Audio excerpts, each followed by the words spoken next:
panahon, malaman na natin kung ano ba talagang nangyari sa kanya. Bakit ninyo tinukod si Papa? Bini Moira Carlos sandali lang ano ba ang changes of survival ni Lolo Pepe? Sabi ni Doc may chance siyang mabuhay sabi ni Moira ano ka ba naman hindi mo pa ginawa ng tama sana pinatid mo ang ugat niya sa ulo, o nang iwan ka ng instrumento para magkaroon siya ng seizure. Sabi ni Doc Carlos sira ulo ka talaga no doktor ako hindi ako mamamatay tao. Sabi ni Moira aware ka ba na alam na ni Lolo Pepe ang lahat na ikaw ang tunay na ama ni Zoe? Sabi ni Doc Carlos oo sinabi na ni Zoe pero hindi ko pwedeng gawin ang gusto mo dahil malalaman nila na may ginawa akong mali. Nandun si Annalyn tsaka si Linda Zoe wag kang mag-alala magiging okay din ang lahat. Sabi ni Moira anong alright kapag nagising si Pepe isisiwalat niya lahat. Sabi ni Doc Carlos hindi Zoe isipin mo na lang walang pinagkaiba yan sa mga pasyente natin na mamatay, kaya hindi ka kriminal. Sabi ni Zoe whether or not kriminal pa rin ako ang pinagkaiba lang nun buhay si Lolo ano pag nakulong ba ako dadalawin mo ba ako? Sabi ni Doc Carlos hindi ka makukulong sabi ni Zoe alam mo wala nang magagawa yan sinasabi mo, at gaano ka kasigurado na hindi ako makukulong? Sabi ni Lynette Carlos parang ang lalim ng iniisip mo sabi ni Doc Carlos na pagod lang ako, pero naka-recover din ako ikaw kamusta ka na kamusta na yang pasa mo masakit pa ba? Sabi ni Lynette hindi na okay na ako nakausap ko nga pala si Zoe okay kaming dalawa, gusto ko lang humingi ng sorry naisip pa ni Chang Susan na meron kayong relasyon dalawa.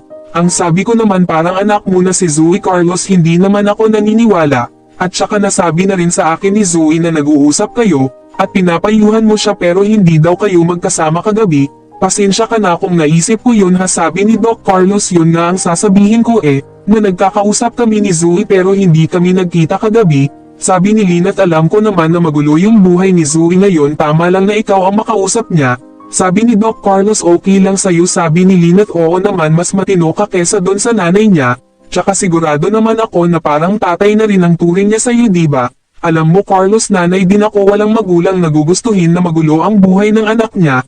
Sabi ni Doc Carlos salamat Lynette sa pangunawa mo, alam mo sa totoo lang kung may change ako na ayusin ang buhay ni Zoe gagawin ko. Sabi ni Lynette kung may magagawa ka bakit naman hindi sabi ni Doc Carlos salamat Lynette. Pinagmamasdan naman ni Doc Carlos si Don Pepe kinakausap pa niya ito sabi nito Sir Pepe, ako na ang humihingi ng tawad sa lahat ng ginawa ni Zoe hindi mo na malalaman ang sekreto namin.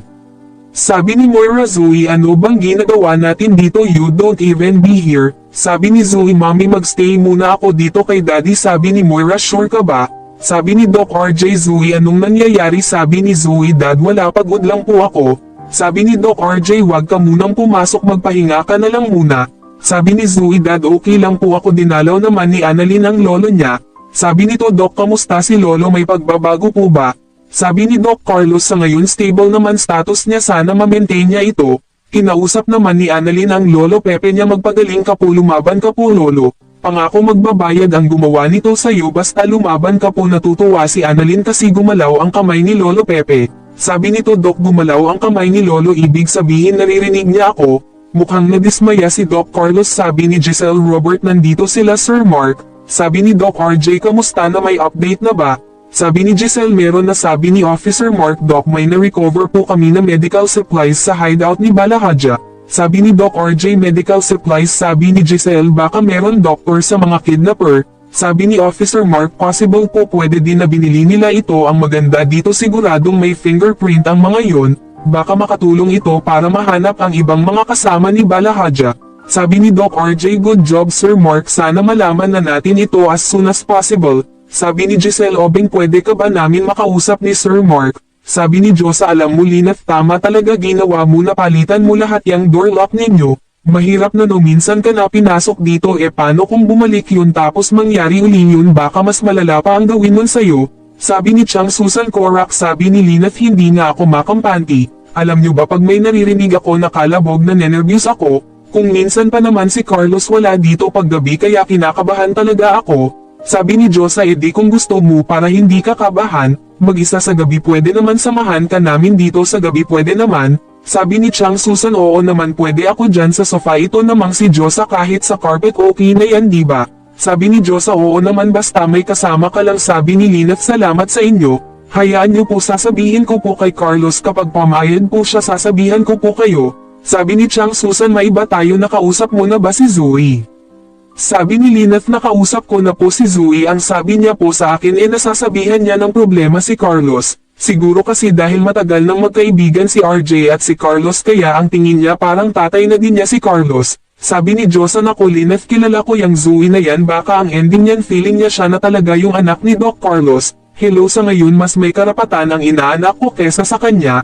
Tsaka kung makaarte yung Zoe na yan akala mo naman siya ang tunay na anak ni Doc Carlos. Sabi ni Chang Susan, daughter hindi niya kadugo si Carlos, sa pagkakataong ito mas may karapatan si Annalyn dahil asawa mo si Carlos. Sabi ni Lynette, alam niyo sa totoo lang iba yung sinasabi ko sa nararamdaman ko, hindi ko nga maintindihan yung sarili ko, gustong gusto ko talaga maniwala kila Carlos at Zoe. Sabi ni Moira, sige na sayo na yan, umalis ka na baka may makakita pa sayo. Sabi ni Neriza, sigurado ka bang hindi mo ginamit sa krimen yan?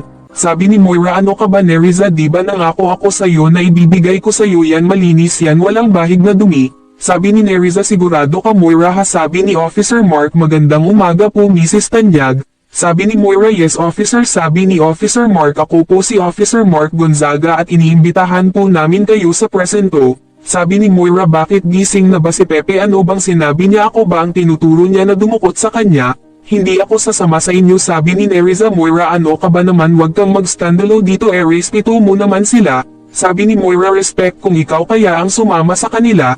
Sabi ni Officer Mark, ma'am hindi po namin kayo hinuhuli, iniimbitahan po namin kayo sa presento para po makuhanan ng fingerprint sample. Sabi ni Moira, fingerprint no, hindi nyo pwedeng gawin yan, hindi ako sasama. Sabi ni Giselle, kailangan namin ng fingerprint sample, may angal ka. Bumibili naman si Doc RJ ng bulaklak, may duma po sa kanya na malaking paru-paro. Sabi ng babaeng nagtitinda ng bulaklak, sir ang laking paru-paro duma po sa inyo. Alam mo sir, kasabihan ng mga matatanda, mga mahal daw natin sa buhay yan. Ganyan din yung tatay ko nung namatay, ang laki rin ng paru-parong dama po sa akin. Kaya nagmamadaling umalis si Doc RJ para puntahan niya ang tatay nito. Narinig naman ni Zoe na may paging si Doc Lyndon at Annalyn. Sabi ni Zoe, hindi pwedeng mabuhay si Lolo. Sabi ni Doc Kitty, Zoe bakit, anong nangyari? Sabi ni Zoe, si Lolo nagkaroon ng emergency, nare-revive siya ni Doc Carlos at ni Annalyn. Sabi ni Doc Kitty, Zoe alam kong mahirap, gawin mo ang best mo. Huwag kang mag-alala, alam kong natatakot ka na mawala ang lolo mo. Pero napakagaling na doktor ni Doc Carlos at si Doc Annalyn. Sigurado ako gagawin nila ang lahat para matulungan nila ang lolo mo, magtiwala ka lang Zoe. Kaya kung nagustuhan mo ang storyang ito, like, share, comments and subscribe. Click mo na rin ang bell button para ma-notified ka sa susunod na upload ko. God bless sa inyong lahat at maraming salamat.